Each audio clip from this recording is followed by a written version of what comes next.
Next up we have marijuana. The origins of this word are Mexican Spanish. Now originally, the word was used as a name for other plants by the Mexicans, like a general kind of thing. But on their influx into America between 1910 and 1920 after the Mexican Revolution, they introduced the use of cannabis as a recreational drug. Until then, cannabis had been predominantly used for medicinal purposes in the States. Now, in what is seen as a blatantly racist move, and with this new use of cannabis meeting with predominant disapproval, the drug was given the name marijuana in order for it to have a greater association with the Mexicans, further enhancing its negative image. Mad.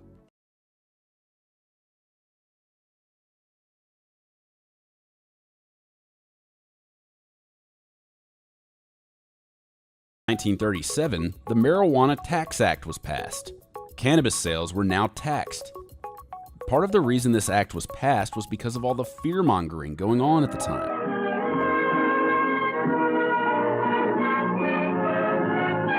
And a huge instigator of that fear-mongering was the man behind the Marijuana Tax Act, Harry Anslinger. Anslinger was named the Commissioner of the Federal Bureau of Narcotics during the Prohibition era. But once national prohibition ended in 1933, Anslinger turned his focus to marijuana.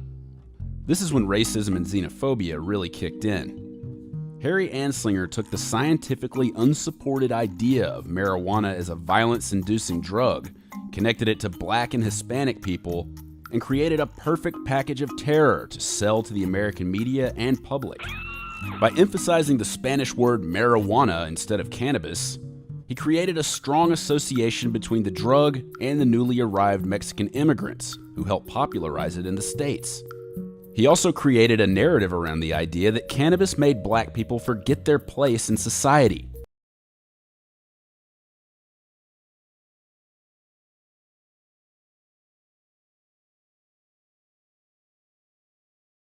There once was a time when the federal government did have the will. America's public enemy number one in the United States is drug abuse. In 1970, President Nixon signed the Controlled Substances Act. The act divided a list of drugs into 5 categories, or schedules, based on their potential for abuse and medicinal value. Drugs in Schedule 1 were made illegal for all purposes. Category 1 is the most dangerous drugs, and that's where marijuana is, like right next to heroin. To justify this decision, President Nixon hired a group of doctors and legal experts known as the Schaefer Commission to study the dangers of marijuana. But when they found that marijuana was not as detrimental to health as assumed, Nixon ignored their report. Instead, he placed marijuana at the forefront of a war on drugs that would last decades. The enforcement of these laws have absolutely disproportionately impacted communities of color and continue to do so to this day. The federal government was uncompromising when it came to marijuana criminalization.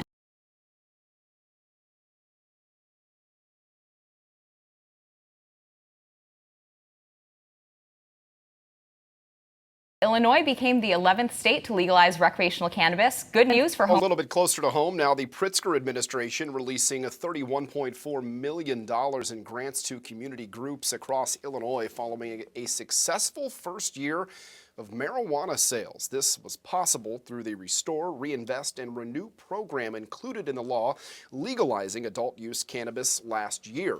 25% of marijuana tax revenue went toward the grants to help communities with a long history of disinvestment, violence, and disproportionate impacts from the war on drugs and mass incarceration. Lieutenant Governor Juliana Stratton says it was critical to have citizens with lived experience on the board responsible for the grants.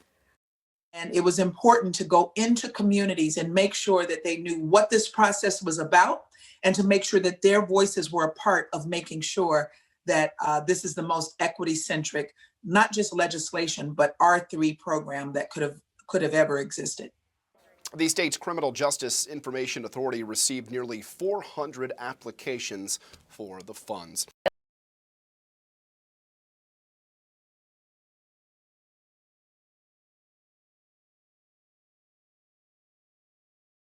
2021, Illinois used a points-based evaluation for its recreational cannabis licenses. It allocated a limited number of licenses per region. Chicago had 47. The first step to securing a license was getting into the lottery. The number of points earned on an application determined eligibility. Categories had defined values. Social equity was worth 50 points, knowledge and experience, 30. And there were 5 points for U.S. veteran status. The maximum number of points you could earn was 250. And it turns out those veterans' points carried more weight than many realized. And that was part of the legislative negotiated process. We had people who would not vote for this unless we added a veteran's point. We really didn't think that that was going to be the one that flipped it. There was no way to know what was going to happen as a result of that. The result was the state awarded the 21 groups with perfect scores the 75 licenses available. Because no one realized that you had to be perfect to run a weed shop. How many points did you get on your application? I received a 243 on my family application and a 245 on another. Because now here it is, I'm leaving Iraq, the war, you know what I mean? And then I'm coming home to Chirac. My chances of survival in that war were greater than it is in making it out of these neighborhoods, bro. And this is what the war on drugs created, these conditions. What's it like living through that trauma? I mean, shit. It's a reason for them sleepless nights, you know what I mean? But you got kids of your own, you gotta fight through that shit, you know what I mean? Chavis is hoping access to the cannabis industry will help rebuild his old neighborhood. He applied for a license to own a cannabis dispensary last year, when Illinois legalized it with a social equity plan attached, which would give folks from communities targeted by the war on drugs a better shot of actually benefiting from the new industry. Right now, there are 0 majority Black-owned dispensaries in Illinois. You're talking about $1 million industry, and you're talking about an industry that was built and pioneered on our backs. Like, I played a part in that. Like, you know what I mean? I sold cannabis. We're sitting in jail right now because of it. We're in the graveyard right now because of it. We made this industry. This isn't something new. The state got way more applications than expected. So regulators decided the only applications that would be considered for a license would be those with perfect scores. And that's when things got complicated. So what was your score? Oh, my score was a 249. Is 249 good? Yeah, the perfect score was 250. Ah, so you're 1 point off. Yeah, 1 point shy.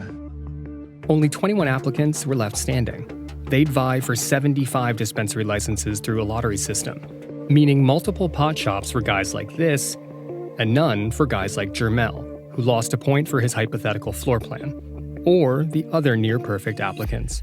Former State Senator Ricky Hendon is a mainstay of West Chicago life and applied for a dispensary license.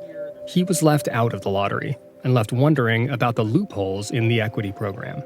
They have a clause that says if you promise to hire 6 minorities, you qualify as a social equity applicant.